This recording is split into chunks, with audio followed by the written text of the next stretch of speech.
Hello student, welcome to Bishop Academy online classes.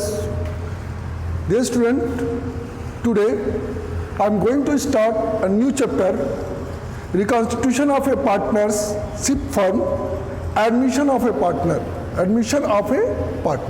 जब हम किसी पार्टनरशिप फर्म में एक न्यू पार्टनर का एडमिशन करते हैं उस समय क्या प्रोसीजर होता है और किसी पार्टनरशिप फर्म पे क्या इफेक्ट पड़ता है, हम किसी न्यू पार्टनर का एडमिशन क्यों करते हैं, क्या ऐसा सिचुएशन होता है जिसमें हमको एक न्यू पार्टनर का एडमिशन करना पड़ता है, या फिर अगर एडमिशन कर भी लेते हैं तो उसके बाद का क्या प्रोसीजर होता है किसी पार्टनरशिप फर्म में।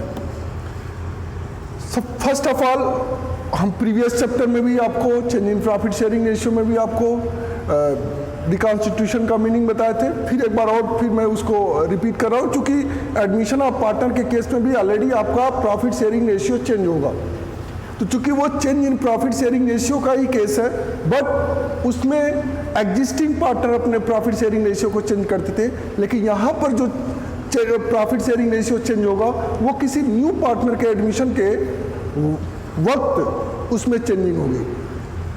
तो partnership is an agreement between two or more person for sharing the profits of a business carried on by all or any of them acting for all. Any change in the existing agreement amounts to be reconstitution of the partnership firm. कह रहा है कि any change in the existing agreement, जो भी पहले का partnership agreement है उसमें किसी भी तरह का कोई अगर चेंजिंग होता है तो फर्म का रिकॉन्स्टिट्यूशन के लिए वो रिस्पॉन्सिबल होगा। This result in the end of the existing partner agreement and a new agreement comes into being. यानी कि जो ही हम पार्टनरशिप एग्रीमेंट में चेंजिंग होती है तो उसका रिजल्ट ये होता है कि अब न्यू एग्रीमेंट लाइट में आएगा। Modes of reconstitution of A partnership firm, फिर एक बार मैं उसको जो मोड्स होते हैं, जो केसेज होते हैं, वो मैं उसके बारे में डिस्कस करना चाहता हूँ। तो आपने इसके पहले क्या पढ़ लिया था, change in profit sharing ratio का केस पढ़ लिया था।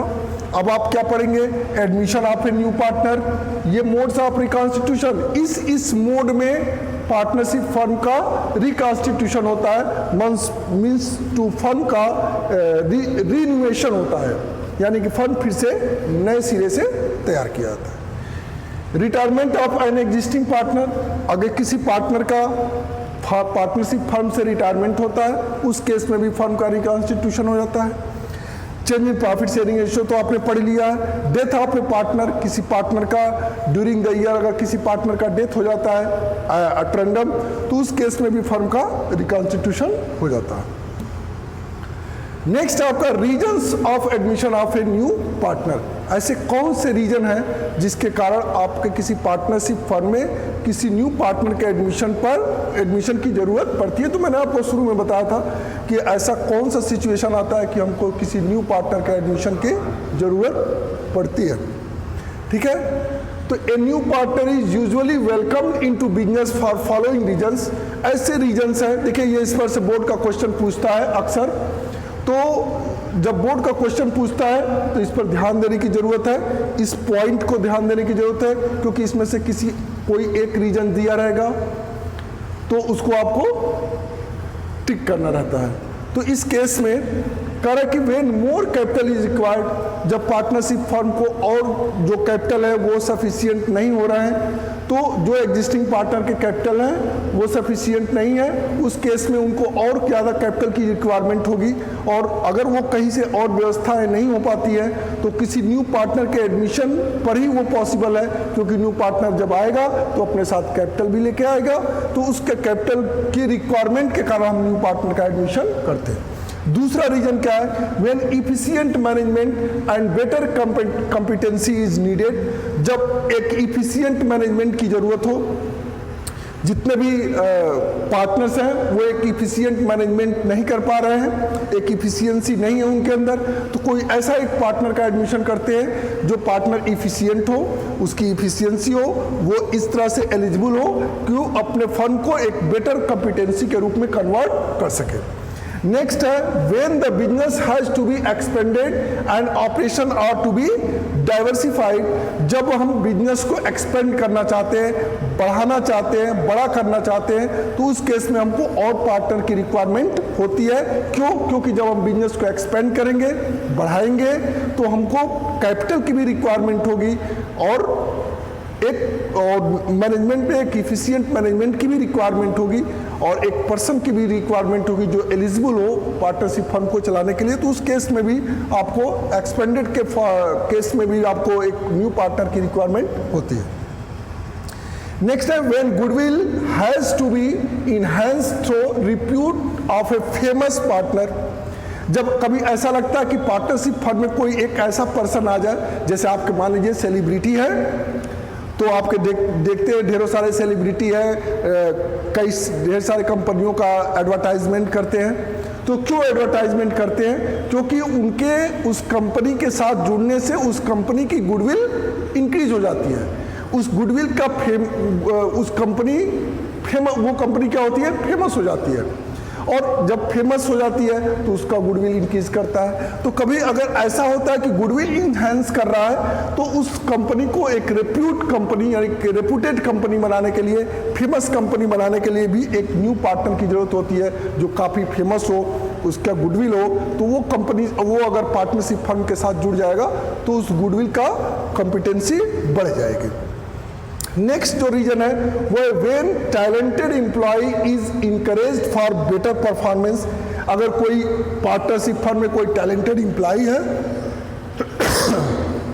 तो उस केस में जब पार्टनर टैलेंटेड है तो उसको एक बार चांस दिया जा सकता है कि उसको न्यू पार्टनर के रूप में एडमिशन दिया जाए उसके परफॉर्मेंस को देख के। When competition is to be reduced, जब कंपनी जो पार्टनरशिप फर्म है वो कंपटीशन से बाहर हो जाती है, कंपटीशन कम हो जाता है, तो उस केस में भी हम न्यू पार्टनर की रिक्वायरमेंट होती है। और लास्ट केस है कि when very strong suggestion for admission of a new partner is made and accepted by all partner, जब सारे पार्टनर सजेस्ट करते हैं कि एक न्यू पार्टनर का एडमिशन होना चाहिए और वो इसके लिए एग्री हो जाते हैं, एक्सेप्ट करते हैं कि एक न्यू पार्टनर होना चाहिए, सारे पार्टनर इसके लिए एग्री है, तो उस केस में भी न्यू पार्टनर का एडमिशन होता है। तो ये सब केसेस है कि reason for admission of a new partner, इसको प्रॉपरली आप नोट्स बना लीजिएगा, ये बहुत इंपॉर्टेंट चीज़ है। इस पर से बोर्ड में क्वेश्चन 1 नंबर में पूछे जाते हैं ऑब्जेक्टिव क्वेश्चन में। Partnership firm according to section 31 first of the Indian Partnership Act 1932 states that a new partner may be admitted into the firm only when all the other partners consent to move. Even if one of the partners object to the admission, it cannot be carried out. यानी कि जितने भी partner हैं, अगर वो सारे partner जब तक एग्री नहीं होते हैं न्यू पार्टनर के एडमिशन में, तब तक किसी न्यू पार्टनर का एडमिशन नहीं हो सकता। अगर सपोज करिए कि 3 पार्टनर्स हैं, 2 पार्टनर्स अगर एग्री हैं न्यू पार्टनर के एडमिशन के लिए और एक पार्टनर एग्री नहीं है, वो ऑब्जेक्शन करता है, ऑब्जेक्ट करता है, उस केस में भी आप न्यू पार्टनर का एडमिशन नहीं ले सकते हैं। इफेक्ट क्या होता है? Effect of the admission of a new partner, किसी न्यू पार्टनर के एडमिशन से क्या इफेक्ट पड़ता है? तो वो कैसे है? With the admission of a partner the major changes that takes place are as follow. इतने जो चेंजेस होते हैं वो है change in the profit sharing ratio. किसी न्यू पार्टनर के एडमिशन के कारण प्रॉफिट शेयरिंग रेशियो क्या होता है? चेंज होता है। क्यों चेंज होता है? क्योंकि पहले अगर सपोज करिए कि पहले 2 पार्टनर हैं ए और बी और इनके बीच रेशियो 3:2 का है, ठीक है। अब इस केस में क्या होता है कि अगर न्यू पार्टनर का हम एडमिशन करते हैं, न्यू पार्टनर का एडमिशन करते हैं तो जाहिर सी बात है ये भी अपने प्रॉफिट से शेयर इसको देना पड़ेगा, ये भी अपने प्रॉफिट से शेयर देगा। यानी कि सपोज करिएगा ये 1/5 शेयर के लिए एडमिट हुआ है, तो यानी कि इसको जो टोटल प्रॉफिट है वो 1 माइनस यानी कि ये न्यू पार्टनर का शेयर देने के बाद से जो बचता है 4/5, इसी को वो 3:2 के रेशियो में डिवाइड करेंगे, ठीक है। तो ये आपका प्रॉफिट शेयरिंग रेशियो चेंज हो जाता है। Valuation and treatment of goodwill, ये क्या इफेक्ट होता है कि जब न्यू पार्टनर का एडमिशन होता है उसमें गुडविल का वैल्यूएशन किया जाता है और गुडविल का ट्रीटमेंट किया जाता है। क्यों? क्योंकि न्यू पार्टनर के समय में जो गुडविल का वैल्यूएशन किया जाता है उसमें न्यू पार्टनर का गुडविल देखा जाता है, गुडविल प्रीमियम, और फिर जितना उसका शेयर गुडविल प्रीमियम में आता है वो शेयर सेक्रीफाइसिंग रेशियो में जो पार्टनर ओल्ड पार्टनर सेक्रीफाइस करते हैं उनमें वो डिस्ट्रीब्यूट हो जाता है। नेक्स्ट है डिस्ट्रीब्यूशन ऑफ अनडिस्ट्रीब्यूटेड और accumulated profits, reserves and losses. इसके समय ऐसे समय में जितने भी अनडिस्ट्रीब्यूटेड प्रॉफिट होते हैं या अकुमुलेटेड प्रॉफिट्स होता है या लॉस होता है या रिजर्व्स होते हैं उनको आप डिस्ट्रीब्यूशन करते हैं, लेकिन वो डिस्ट्रीब्यूशन हम सारे पार्टनर में नहीं करते हैं, सिर्फ ओल्ड पार्टनर्स में ही इसका डिस्ट्रीब्यूशन करते हैं, न्यू पार्टनर को इसमें शेयर नहीं देते हैं। यानी कि जो भी ये डिस्ट्रीब्यूशन होगा वो हमेशा ओल्ड रेशियो में ही होगा, जो ओल्ड पार्टनर होंगे ओल्ड रेशियो में ही डिस्ट्रीब्यूशन होगा। नेक्स्ट आपका adjustment of Capitals on the basis of new profit sharing ratio. Last में जब आप एडजस्टेड कैपिटल निकालते हैं तो एडजस्टेड कैपिटल को आप न्यू पार्टनर के कैपिटल के अकॉर्डिंग उसको आप क्या करते हैं, एडजस्ट करते हैं। यानी कि अब न्यू प्रॉफिट शेयरिंग रेशियो के अकॉर्डिंग जो रेशियो होगा उस रेशियो में कैपिटल उसी प्रोपोर्शन में कैपिटल को रखा जाएगा। तो ये इसका एडजस्टमेंट, ये इफेक्ट पड़ता है किसी न्यू पार्टनर के एडमिशन के समय में। तो इसको आप लोग प्रॉपरली नोट कंप्लीट कर लीजिएगा फेयर कॉपी पे, और इसके जैसे आगे आगे वीडियो जा रहे हैं वैसे आपको धीरे धीरे न्यूमेरिकल क्वेश्चंस तैयार किए जाएंगे। If you have any doubt you can ask और कमेंट ऑन गूगल क्लासरूम और WhatsApp group. Thank you, have a nice day.